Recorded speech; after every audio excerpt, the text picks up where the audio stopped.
Hi all, welcome to I plus. ഞാൻ അക്ഷര.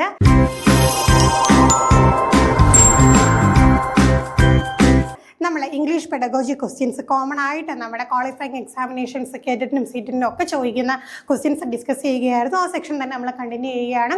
ഇത്തവണയും 5 ചോദ്യങ്ങൾ തന്നെയാണ്. തീർച്ചയായിട്ടും നിങ്ങൾക്ക് ചോദ്യങ്ങളുടെ ഉത്തരം കണ്ടെത്താൻ സാധിക്കുന്നുണ്ടോ എന്ന് കമൻറ്റ് ചെയ്യുക. അതുപോലെ ഈ ചോദിക്കുന്ന ഇടയ്ക്ക് വരുന്ന ചോദ്യങ്ങളുടെയൊക്കെ ഉത്തരം നിങ്ങൾക്ക് അറിയാമെന്നുണ്ടെങ്കിൽ എക്സ്ട്രാ നമ്മൾ കുറച്ച് പോയിന്റ്സ് ഒക്കെ പറയാറില്ലേ, തീർച്ചയായിട്ടും നിങ്ങൾക്ക് അറിയാവുന്ന കാര്യങ്ങളാണെങ്കിൽ കമൻറ്റ് ചെയ്യുക.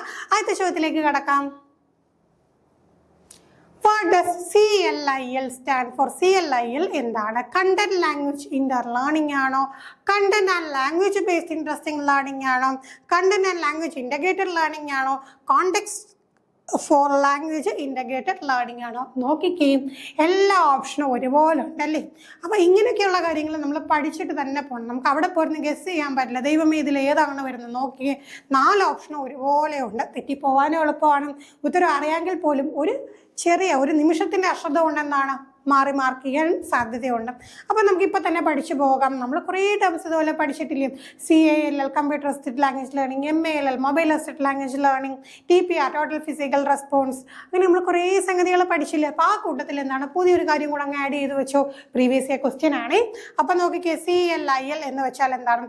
Content and language integrated learning എന്നാണ് അതിൻ്റെ മീനിങ്. അപ്പോൾ ഇങ്ങനെ കേട്ട് കഴിഞ്ഞാൽ നിങ്ങൾ എന്താണ് മറന്നു. അപ്പം നമുക്കത് എന്താണെന്നൊന്ന് മനസ്സിലാക്കി വെച്ച് കഴിഞ്ഞാൽ നമുക്കത് നമ്മുടെ സ്കീമിൽ സ്റ്റോർ ചെയ്ത് വെക്കാം. എന്താണ് content and language integrated learning? Is A abbreviation of CLIL. നമ്മൾ ഓൾറെഡി പറഞ്ഞു കഴിഞ്ഞു. It is an approach that is used for learning content and A foreign or second language at the same time. അപ്പോൾ എന്താണ്, നമ്മൾ ലാംഗ്വേജും പഠിക്കുന്നു, അതിനോടൊപ്പം തന്നെ എന്താണ് ആ ഒരു കണ്ടന്റും പഠിക്കുന്നു. അതിനെയാണ് CLIL എന്ന് പറയുന്നത്. The term CLIL was coined by David Marsh. ഒന്ന് മനസ്സിലാക്കി വെച്ചോണേ. ചിലപ്പോൾ എന്താണ് പരീക്ഷാ പേപ്പറിൽ ഈ ഒരു പേരൊക്കെ പ്രത്യക്ഷപ്പെട്ടേക്കാം. അപ്പം നമ്മൾ പലതരത്തിൽ ലാംഗ്വേജ് ടീച്ചിങ് മെത്തേഡുകളൊക്കെ പഠിച്ചതാണ്. ആ പഠിച്ച സമയത്ത് ഓരോ മെത്തേഡ് കൊണ്ടുവന്ന ആളുകളെയൊക്കെ നമ്മൾ പഠിച്ചു. ആ കൂട്ടത്തിലേക്ക് ഇദ്ദേഹത്തെയും കൂടെ ഒന്ന് കണക്ട് ചെയ്ത് വെച്ചേക്കണേ. ആരാണ്? ഡേവിഡ് മാർഷാണ് ഈ ഒരു ടേം കൊണ്ടുവന്നത്. Natural way of teaching learning of A language ആണ് കേട്ടോ. നാച്ചുറലായിട്ട് നമ്മൾ ലാംഗ്വേജ് പഠിക്കാനായിട്ടുള്ള ഒരു മെത്തേഡിൻ്റെ കൂട്ടത്തിൽ നമുക്ക് കൊണ്ടുവരാം. As it involve students in learning language through content even if they are not enthusiastic or motivated to learning it. ആ ഒരു കണ്ടന്റിലൂടെ എന്ത് ചെയ്യുന്നുണ്ട്? കാര്യം പഠിക്കുന്നു. അപ്പോൾ അല്ലാതെ എന്താണ് ഓവറായിട്ട് അതിൽ എന്തൂസിയാസോ മോട്ടിവേഷനോ ഒന്നും ഇല്ലെങ്കിൽ പോലും എന്താണ് ആ ഒരു കണ്ടന്റിലൂടെ എന്താണ് ആ ഒരു ലാംഗ്വേജ് പഠിക്കുന്നു. അതാണ് CLIL എന്ന് പറയുന്നത്. അപ്പോൾ എന്താണ് content and language integrated learning? 2 കാര്യങ്ങൾ, കോണ്ടന്റും ലാംഗ്വേജും കൂടെ എന്ത് ചെയ്യുന്നുണ്ട്? ഇന്റഗ്രേറ്റ് ചെയ്തുകൊണ്ടുള്ള പഠനം. നാച്ചുറൽ വേ ആണ്. ആരാണ് ഈ മെത്തേഡ് കൊണ്ടുവന്നത്? ഡേവിഡ് മാർഷാണെന്ന് ഓർത്ത് നിൽക്കുക. അടുത്ത ചോദ്യം. A teacher asks learners to collect words or phrases on various aspects they see and notice in their market and streets. Later, the learners write the words and phrases according to the category and discuss them in the class.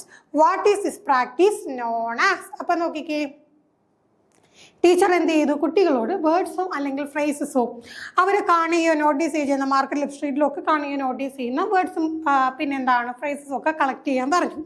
പിന്നെ എന്ത് പറഞ്ഞു? ആ words എഴുതിയിട്ട് ആ ഫ്രേസസും ഒക്കെ എഴുതിയിട്ട് പിന്നെ category അനുസരിച്ച് എഴുതിയിട്ട് എന്ത് ചെയ്യുക? ക്ലാസ്സിൽ ഡിസ്കസ് ചെയ്യാൻ പറഞ്ഞു. ഈ ഒരു പ്രാക്ടീസിനെ എന്താണ് പറയുന്നത്? കണ്ടില്ലേ, ഇവിടെ ഒരു ആക്ടിവിറ്റി ബേസ്ഡ് ആയിട്ടുള്ള ഒരു സംഗതി പറഞ്ഞിട്ട് അതെന്ത് എന്ന് കണ്ടെത്താനുള്ള ചോദ്യമാണ്. നമുക്ക് നോക്കാം. Topic words learning, Rana based learning, active vocabulary, thematic vocabulary learning. അപ്പോൾ എന്താണ് ഒരു പെർട്ടിക്കുലർ കോണ്ടെക്സ്റ്റിലോട്ട് ചെന്നു, ഒരു ആസ്പെക്റ്റിലോട്ട് ചെന്നു, അതുമായി ബന്ധപ്പെട്ട വേർഡ്സും ഫ്രേസസും കളക്ട് ചെയ്യാനും പിന്നീട് അതിനെ എഴുതാനും പറഞ്ഞു.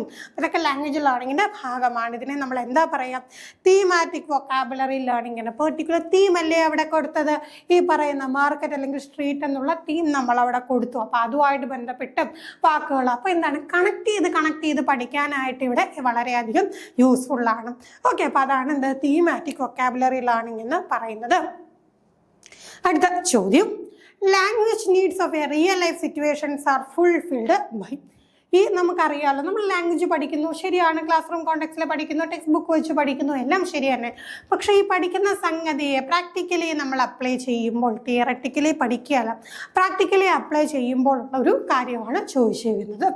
Language needs of real life situation. നമുക്ക് എന്താണ് ചിലപ്പോൾ ഒരു കാര്യം ചോദിക്കുമ്പോൾ എഴുതാൻ പറ്റും, ഇതേ സാധനം എന്താണ് ആ ഒരു കോണ്ടെക്സ്റ്റിൽ പറയുമ്പോഴത്തേക്ക് ഒരു ബുദ്ധിമുട്ട് തോന്നാറുണ്ട്. പലപ്പോഴും നമ്മൾ ഈ LSRW സ്കിൽസുമായിട്ട് ബന്ധപ്പെട്ട് ചോദ്യം ചോദിക്കുമ്പോൾ ഈ പ്രൊഡക്റ്റീവ് സ്കില്ലുകൾ വരുമ്പോഴത്തേക്ക് അതിൽ ബുദ്ധിമുട്ടായിട്ടുള്ള റൈറ്റിംഗ് വരുമ്പോഴത്തേക്ക് ഓക്കെ ആണ്, പക്ഷേ സ്പീക്കിംഗ് വരുമ്പോഴത്തേക്ക് എന്താണ് ബുദ്ധിമുട്ട് വരും. അപ്പോൾ അങ്ങനെയൊക്കെയുള്ള കാര്യങ്ങൾ നമ്മൾ മനസ്സിലാക്കി വെക്കണം. ചോദിക്കുന്ന മേഖലയാണ്. ഇവിടെ നമുക്ക് ആ ഒരു റിയൽ ലൈഫ് സിറ്റുവേഷനിലെ ലാംഗ്വേജ് നീഡ്സ് നമുക്ക് ഫുൾഫിൽ ചെയ്യണമെങ്കിൽ എങ്ങനെ, എന്ത് മെത്തേഡിലൂടെ സാധിക്കുമെന്നാണ് ചോദ്യം. ഓപ്ഷൻസ് നോക്കാം. Studying text book carefully, learning the language structures, learning on the streets, learning proper pronunciation. അപ്പം നമുക്ക് ഒരു പ്രാക്ടിക്കബിലിറ്റി നോക്കുമ്പോഴത്തേക്ക് എന്താണ് ഇവിടെ ഏറ്റവും ഓപ്ഷൻ വരുന്നത്?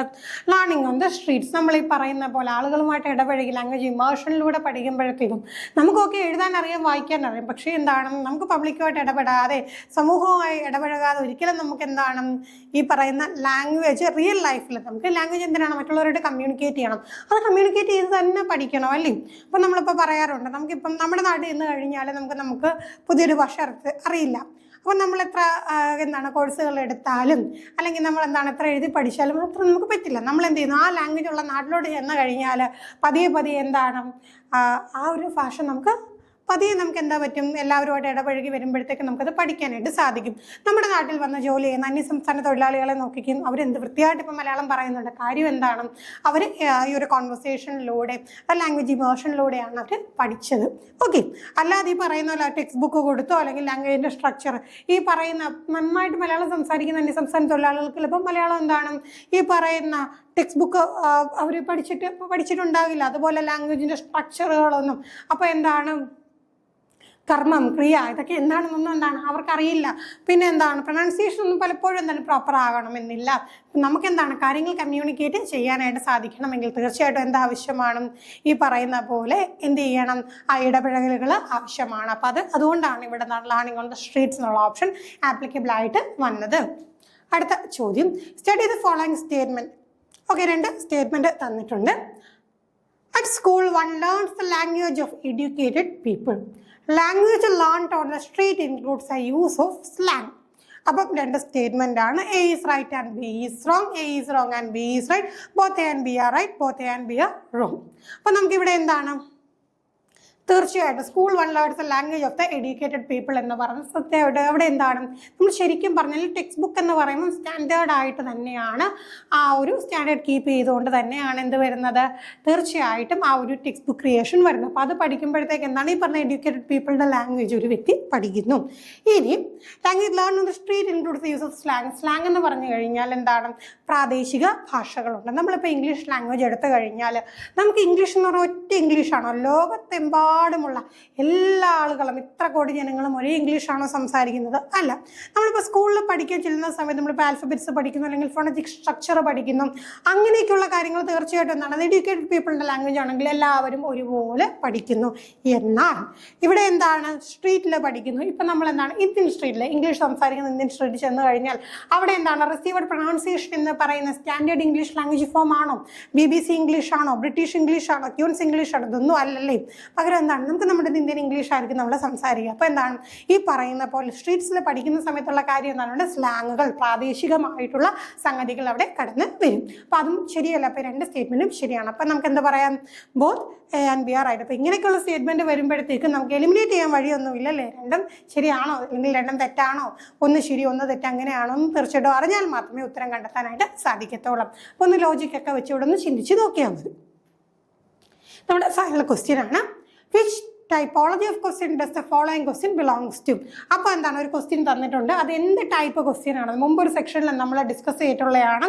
ക്വസ്റ്റ്യൻസ് തന്നെ പല ടൈപ്പ് ക്വസ്റ്റ്യൻസ് ഉണ്ട്. അതിൽ നമ്മൾ അന്നത്തെ ക്ലാസ്സിൽ റിട്ടോറിക്കൽ ക്വസ്റ്റ്യൻ ആയിരുന്നു ഡിസ്കസ് ചെയ്തത്.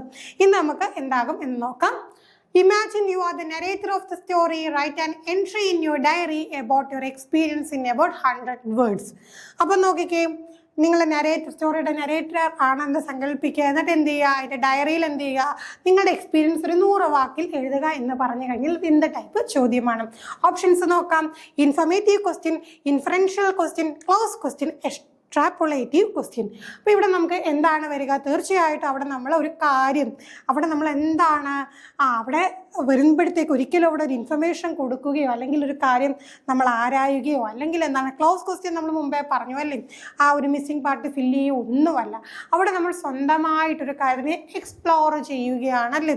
അപ്പോൾ ഈ പറയുന്ന പോലെ നെറേറ്റർ എന്ന് സങ്കല്പിച്ചുകൊണ്ട് സ്വന്തം എക്സ്പീരിയൻസ് എഴുതാൻ പറയുമ്പോൾ അവിടെ എന്താണ്, നമ്മളവിടെ എക്സ്പ്ലോർ ചെയ്യുകയാണ്. അപ്പോൾ അത് എന്ത് ടൈപ്പ് ക്വസ്റ്റ്യൻ ആണ്, അത് എക്സ്ട്രാപ്പൊളേറ്റീവ് ക്വസ്റ്റ്യൻ എന്നാണ് ആ ഒരു സംഗതി പറയുന്നത്. സംഗതി എന്താണ്, നമ്മൾ നമ്മുടെ രീതിയിൽ ആ ഒരു കാര്യത്തെ അവതരിപ്പിക്കുന്നു. അപ്പം ആ ഒരു രീതിയിലുള്ള ചോദ്യമാണ് ഇവിടെ ചോദിച്ചിരിക്കുന്നത്. ഓക്കെ, അപ്പം ഈ 5 ചോദ്യങ്ങളിൽ എത്ര ചോദ്യങ്ങൾ നിങ്ങൾക്ക് കൃത്യമായിട്ട് ഉത്തരം കണ്ടെത്താൻ സാധിച്ചു എന്ന് കമൻറ്റ് ചെയ്യുക. മറ്റൊരു സെക്ഷനുമായി വീണ്ടും കാണാം. താങ്ക്